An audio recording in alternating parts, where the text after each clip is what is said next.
Meerut jail में रामायण पढ़ेंगे सौरभ के आरोपी साहिल मुस्कान।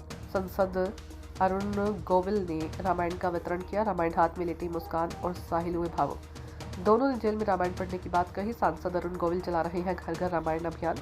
मेरठ के चौधरी चरण सिंह जिला कारागार में बांटी गई 1500 रामायण।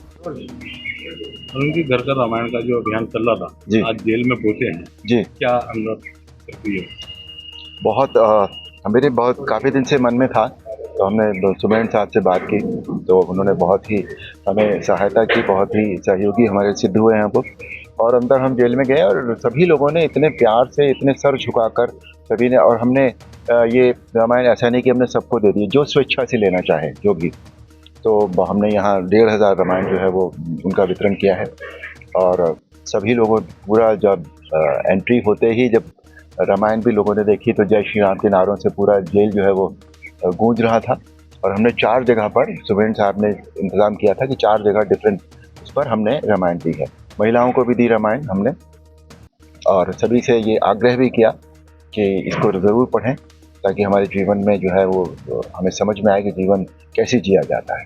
रामायण धार्मिक ग्रंथ तो है ही, लेकिन साथ ही साथ एक सामाजिक आचरण की गाइड है, पारिवारिक आचरण की गाइड है। तो सभी लोगों ने बहुत श्रद्धा से सर झुकाकर नारे लगाते हुए रामायण ली, बड़े खुश हुए। बल्कि 2 एक कैदियों ने तो मुझे अंग्रेजी में ये भी कह दिया कि वेरी गुड जॉब। मुझे बहुत अच्छा लगा वो सुनकर, और मैंने उनसे यही कहा कि भाई देखो, तुम आ तो गए हो यहाँ पर शुभकामनाएं हैं आपके लिए कि आप जल्दी से जल्दी यहाँ से बाहर हों, लेकिन जाते वक्त यहाँ कसम खाकर जाइएगा कि दोबारा कोई ऐसा काम न करना ताकि तुमको फिर यहाँ आना पड़े। और उनकी 2 अंदर कैदी चक्की हत्याकांड, सौरभ हत्याकांड उससे भी उनसे भी मुलाकात हुई? उनसे भी मुलाकात हुई, नहीं बात नहीं हुई। उनको हमने रामायण भेंट की, उन्होंने बहुत आदर से, श्रद्धा से रामायण जो है वो ग्रहण की। दोनों को।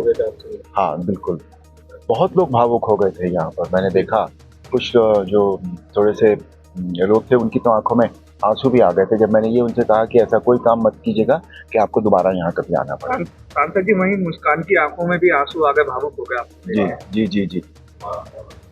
हर इंसान कहीं ना कहीं देखिए भावनात्मक तो होता ही है। कभी कभी होता है कि कुछ ऐसा हुआ होगा कि उन्हें इस तरह का जो दुर्भाग्यपूर्ण काम उनके हाथ से हुआ, या जो भी है, अभी तो अंडर ट्रायल है, इस पर कुछ कहना गलत होगा, लेकिन फिर भी भावना तो, संवेदनशीलता हर व्यक्ति में होती ही होती है। तो क्या समझाया आपने उनको जब रामायण? नहीं, मैंने कुछ उनको समझाया नहीं भैया। रामायण पढ़ने मैंने उनको, सब लोगों को यही कहा कि रामायण पढ़िए, इससे बहुत कुछ सीखने को मिलता है। हमें समझ में आता है कि जीवन हमें कैसे जीना चाहिए, अपने लोगों के साथ, समाज के लोगों के साथ कैसे हमें जीवन जीना चाहिए। रामायण हमें यही सिखाती है। क्या उम्मीद करते हैं कि रामायण पढ़ने से परिवर्तन कुछ सुधर आएगा? क्यों नहीं आएगा, जरूर आएगा। अब हम सकारात्मक पॉजिटिव सोच लेकर चलेंगे तभी तो जीवन में कुछ करेंगे। तभी तो हमें काम करने का एक इनिशिएटिव अगर हमने लिया है तो यही सोच कर लिया है कि इससे फर्क पड़ेगा। अरुण जी, किसी कैदी ने ये भी कहा कि अभी तक तो आपको टीवी पे देखा था, अब आप साथ। बहुत लोगों ने कहा ये बात, बहुत लोगों ने कहा, और मुझे देखते ही उन्होंने जय श्री राम के नारे जोर जोर से लगाने शुरू कर दिए थे। वो उससे भी पता लगता है कि उनकी जो है वो हमारी संस्कृति के प्रति, श्री राम के प्रति कितनी श्रद्धा है उनके मन में। और इसमें ऐसा ही नहीं कि सिर्फ एक ही धर्म के लोग थे, सभी धर्मों के लोग हैं यहाँ पर, और सभी ने रामायण को बहुत आदर से ग्रहण किया।